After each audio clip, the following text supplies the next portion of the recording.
Hello dear student, welcome to R K Patel YouTube channel. Please subscribe and like. Okay dear friend, कक्षा 9वीं, विषय संस्कृत, 9वां पाठः रघुवंशम, मतलब रघुवंश के राजा। ओके, महाकवि कालिदास कृत महाकाव्य रघुवंशम के प्रथम सर्ग से लेकर यह पाठ लिया गया है। यह काव्य में राजा दिलीप से लेकर अग्निवर्ण तक के इक्ष्वाकु वंशीय राजाओं का वर्णन किया गया है। ओके, सबसे पहले हम लोग बात करते हैं पद्य नंबर 1। इसमें महत्वपूर्ण रूप से 9 पद्य लिया गया है। ठीक है, चलिए बढ़ते हैं पद्य नंबर 1। वैवास्तो मनूनां माननीयो मनीषिणाम् आसीत्तनं चिह आद्यां प्रवरछन्दं स एव। मनीषिणां माननीय वैवस्तः नाम मनु छन्दासं प्रवरः इव महीक्षिताम आद्याम आसीत। इनका आप जो है थोड़ा सा तोड़ के इस प्रकार से बना सकते हैं। हिंदी में इनका जो है अर्थ देखिएगा। विद्वानों के सम्माननीय वैवस्त मनु वेदों में ओंकार के समान राजा में प्रथम थे। ठीक है, विद्वानों के सम्माननीय वैवस्त मनु वेदों में ओमकार के समान राजाओं में श्रेष्ठ थे। ठीक है, चलिए बढ़ते हैं दूसरा पद्य।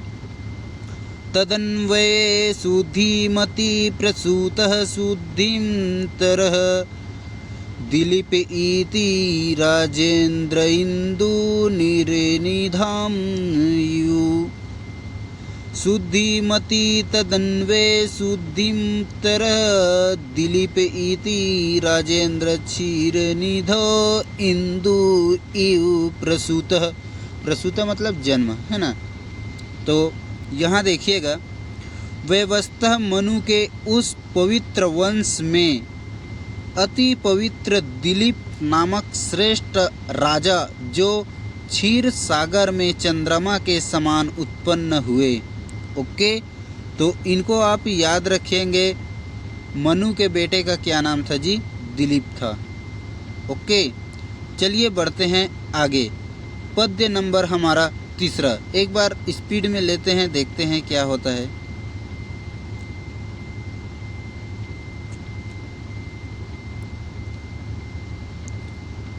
आकार सादृश्यं प्रज्ञा प्रज्ञं सादृश्यं गम आगमे सादृश्यारम आरंभ सादृश्यः।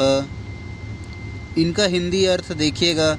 इनका हिंदी अर्थ है, वे आकार के अनुरूप बुद्धि वाले, बुद्धि के समान शास्त्र का अभ्यास करने वाले और शास्त्र अभ्यास के अनुसार उद्योग करने वाले, मतलब मेहनत करने वाले और उद्योग के अनुसार फल को प्राप्त करने वाले थे। कौन जी? राजा दिलीप, जो मनु के वंशज थे। ठीक है, आगे बात करते हैं। प्रजानानेम एव भूतार्थम सतभ्यो बलिम गृहीत सहस्रगुणम इष्टुमदत्ते हि रसम कवि रवि। सप्रज्ञानम एव भूत्यार्थमात्यं बलिम अग्रहीतम हि रवि सहस्त्रम गुणम उत्कृष्टम रसम आदत्ते। प्रजा के कल्याण के लिए ही उनसे कर लेते थे, जैसे सूर्य 1000 गुना जल बरसाने के लिए पृथ्वी से रस खींचते हैं, है ना। ऐसा जो है पद्य नंबर 4 में कहा गया है। ठीक है, आगे बात करते हैं। प्रज्ञानानं विनयधानं रक्षणानं भक्षणादि अपि स पितरस्तां केवलं जन्महेतवः विनयधारणयत रक्षणात् भक्षणात् अपि सः प्रज्ञानं पितभूत तासां पितृ केवलं जन्महेतवः। इनका हिंदी अर्थ देखिएगा। इनका हिंदी अर्थ किस प्रकार से होगा जी। शिक्षा देने से, रक्षा करने से, पालन पोषण करने से, है ना, वे प्रजा के पिता थे। उनके पिता तो उन्हें केवल जन्मदाता थे, है ना, केवल जन्म दिया था। बाकी सभी के पिता कौन थे? राजा दिलीप थे अपने प्रजा के लिए, है ना। द्वैस्यो अपि समतः शिष्टतर्यस्य यथौषधं त्योज्यो दुष्टप्रयोप्स्य गुणिकुलीनं वीरगच्छतः शिष्टद्वेषः अपि आर्त्यस्य औषधं यथा तस्य सम्मतः दुष्टिप्रिय अपि उर्गच्छता उंगली इव त्याज्यस्य आसीत्। यहाँ पर कपटी मित्र के बारे में बताया गया है ना।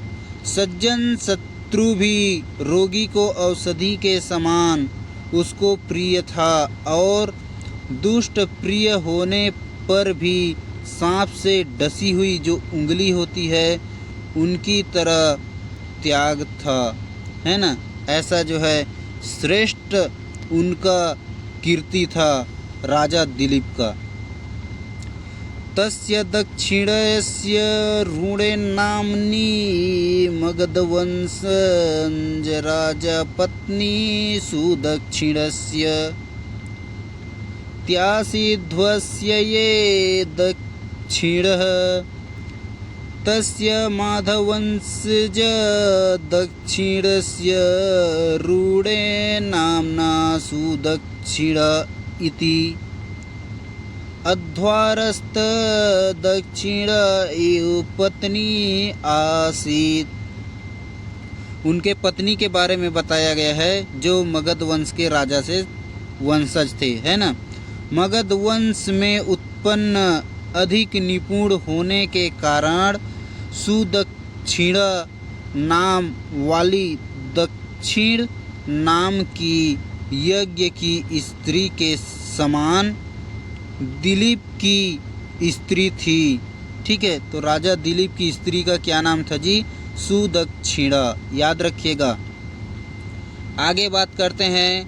अथभ्यार्थम विधांतरं प्रयतो पुत्र काम्यम तौ दंपती वसिष्ठस्य गुरो जिगुर्थम आश्रमम्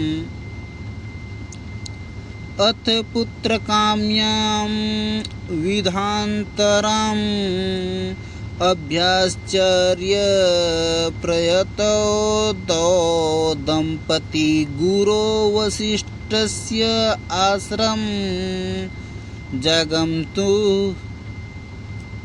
इनका हिंदी अर्थ देखिएगा।